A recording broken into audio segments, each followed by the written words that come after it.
If you're with me, you say Amen. If you say Amen. we'll get out of here in a timely fashion. Amen. If you don't say Amen. I'll do it again to make sure you got it. Right. Rock on. So how many know that some of the things that we do in our life, we know that there's a better way, a better plan, but we take the easy route. Amen. I heard one amen. Amen. Boo, I know most of y'all. And sometimes we take the easy route. Amen. And then sometimes, you ever just feel like you get tired of doing the right thing? Amen. Woo, come on, I'm talking to Amen. you. You just get tired of doing the right thing. You feel like your reward isn't coming the way it should come. Right. Amen. No one's noticing what you do. Amen. Right? You're not being blessed like you're just barely being blessed on the hookup, much less being blessed as your reward. Amen. Right? The scripture says, and I'll say it in verbatim, it says, let us not become weary in well-doing, for in due season we shall reap. Yes. But the scripture, if you break it down in the Greek, it says, don't get tired of doing the right thing. Because if you hold out in doing the right thing, God will reward you openly in front of others. God will reward you openly in front of others. Because often we do the right thing because we want an accolade. We want someone to... You open the door for... How many times have I told you this as a church? Sometimes we open the door for someone, and if they don't say thank you, we're like, you're welcome. You know how we do. Well, is that why you opened the door? Right. Because you wanted them to say thank you? Or did you open the door just because it was the right thing to do? Amen. And we need to get to a place where sometimes we just do the things that we do because it's the right thing to do. Not because we need an accolade, not because we want someone to praise us, because if we keep doing that which is right, God will reward us openly in front of everyone. God will reward you. So the scripture says in the book of Hebrews, chapter 12, verse 1.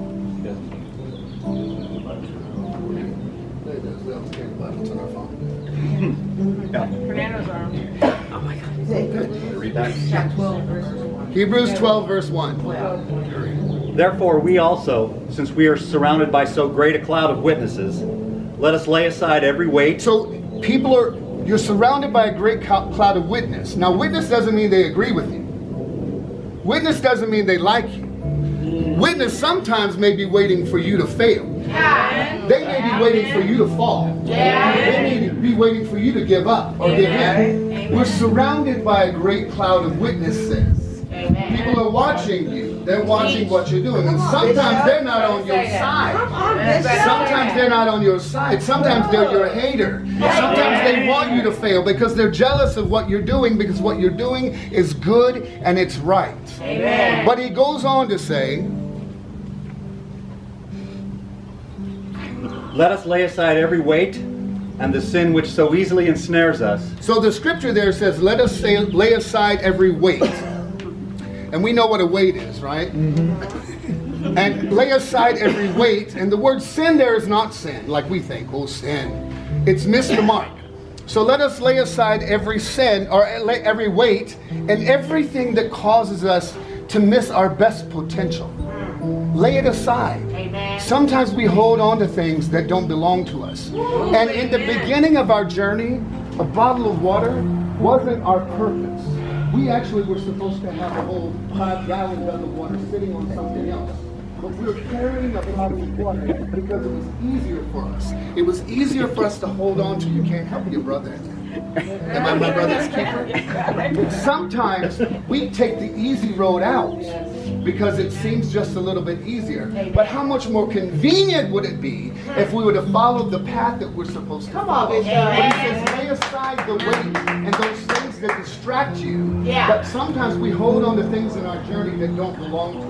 And sometimes we settle for the woman or the man that we're not supposed to be with because it seemed convenient at the time. But 2.5, 3.5, 4.5, 5.5 years later, and we are so angry that we settle for less. We're so angry. But in the beginning, it was an easy weight to carry. Your temper was an easy weight for me to carry. Your lack of caring was an easy weight for me to carry. It wasn't that big a deal. But how heavy does that feel now? It didn't seem heavy in the beginning, did it? Right.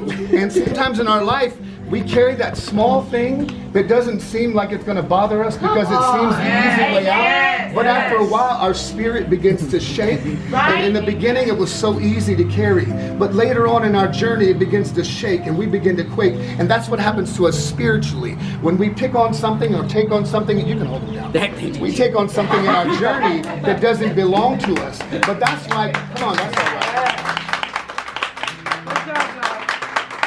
But sometimes God tells us, lay aside everything that would so easily beset you from reaching your best potential.